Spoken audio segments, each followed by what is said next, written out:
Why spiritually awake people are quietly disappearing. Carl Jung. There's a quiet pattern happening that almost nobody is talking about. Some of the most thoughtful, self aware people you know, people who've done real inner work, who've sat with their own darkness honestly, are slowly stepping back, leaving social media, walking away from careers that once defined them, going quiet in friend groups they used to be at the center of. Not dramatically, not with announcements, they're just fading from the noise. Carl Jung saw something like this happening over 100 years ago, and he had a name for it, what he called individuation, the long, often isolating process of becoming who you actually are, underneath every role you've ever performed. He believed this process doesn't just change how you feel inside, it changes how much of ordinary social life you can actually tolerate. Today, we're going to explore why that happens. And if you've ever felt the pull to disappear a little, this might be the first time someone explains why that pull makes sense. Segment 1. What Jung meant by the collective unconscious. To understand this withdrawal, we have to start with one of Jung's foundational ideas, the collective unconscious. Jung believed that beneath our individual personalities, human beings share deep, inherited psychological patterns, shared fears, shared symbols, shared instinctive reactions that show up across cultures and centuries. Much of this operates completely outside conscious awareness. Most people move through life never directly examining it. And much of society, Jung observed, runs on precisely this kind of unconscious participation. Shared assumptions nobody questions. Collective fears that get projected onto convenient targets. Group behavior that feels automatic rather than chosen. This isn't a flaw in human society. It's largely how social cohesion has always worked. Groups bond through shared, often unexamined belief. But here's where it gets interesting. Jung believed that as a person does the work of individuation, facing their own unconscious material directly, integrating the parts of themselves they'd rather not look at, and see something shifts. They start noticing the unconscious patterns operating in everyone else too. Patterns they can no longer easily participate in without feeling like they're betraying something they've worked hard to understand about themselves. Segment 2. The shadow and why self-honesty changes everything. Central to this process is what Jung called the shadow, the parts of ourselves we've pushed out of conscious awareness because they felt unacceptable. Anger, envy, selfishness, ambition, even cruelty in its mildest forms. Every person has a shadow. Most people spend their lives unconsciously projecting it outward instead of examining it. This is, in Jung's view, much of what drives large-scale social conflict. Groups rarely see their own shadow clearly. It's far easier, psychologically far more comfortable, to locate the problem in another group, another political side, another type of person, than to recognize that same darkness exists in some form within yourself.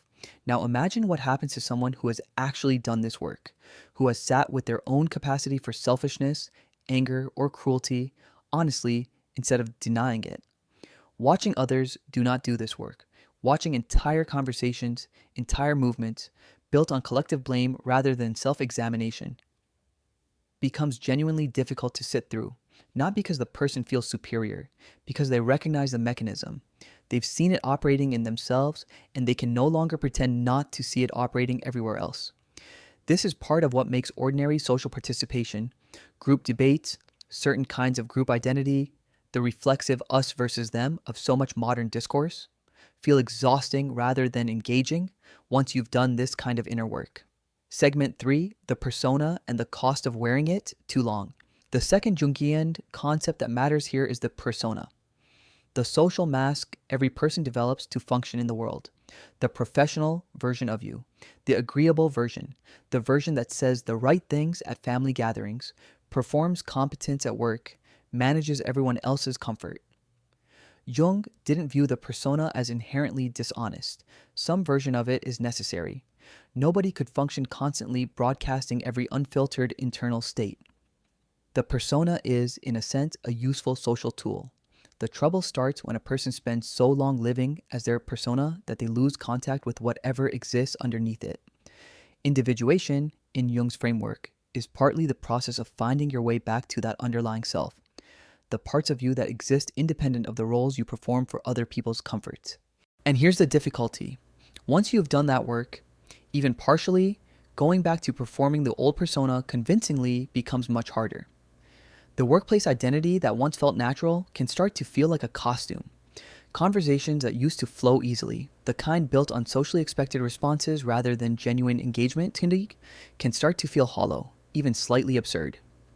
This is often what's actually happening when someone describes feeling like they don't fit in spaces that used to feel comfortable. It's rarely that the space changed, it's that they did.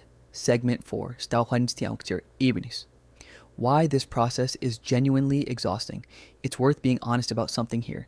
This isn't simply enlightenment with no cost attached. Jung was clear that individuation is difficult, often disorienting work, not a permanent state of blissful clarity. People going through it can experience real fatigue, low mood, and a kind of psychological friction that's easy to misread as something purely medical, when part of what's actually happening is a deep internal renegotiation of identity. Constantly translating between an inner sense of who you're becoming and an outer world still expecting the old, more familiar version of you takes real effort. Holding back reactions that no longer feel honest. Participating in conversations you've outgrown without making everyone around you uncomfortable. Managing relationships built around a version of you that existed before this internal shift began. None of this is mystical. It's simply what psychological growth costs, especially when the people around you haven't gone through a similar process and can't easily relate to what's changing. This is part of why withdrawal, stepping back from certain environments, certain relationships, certain levels of social participation, it can feel less like a choice and more like a necessity. Not because the person has become incapable of connection, because maintaining the old level of performance has simply become unsustainable. Segment 5, the Hermit phase, solitude as part of the process. Jung pointed to something he considered close to universal in deep psychological development. What's often called the Hermit phase, a period of genuine withdrawal where solitude isn't avoidance but a necessary condition for integration. Jung's own life reflects this directly. After a period of intense personal psychological upheaval in his 40s, he built a retreat at Bollinging on the shore of a lake, a place specifically designed to let him think, write, and process without the pull of professional or social expectation. He returned to it repeatedly throughout his life, treating solitude not as an indulgence, but as essential maintenance for the kind of inner work he was doing. This pattern shows up across many traditions, well beyond Jung specifically. Periods of retreat preceding periods of meaningful contribution. The point of withdrawal in this framework was never permanent isolation. It was creating the conditions: quiet, distance from constant social performance, freedom from needing to immediately explain yourself to anyone, under which genuine internal integration can actually happen. If you felt pulled toward more solitude, fewer surface level obligations, less time spent performing for an audience, Jung's framework would suggest this isn't necessarily a problem to fix. It may simply be your psyche asking for the space it needs to finish some genuinely important internal work. Segment 6, what eventually comes back. Importantly, Jung didn't frame this withdrawal as a one-way departure from human connection.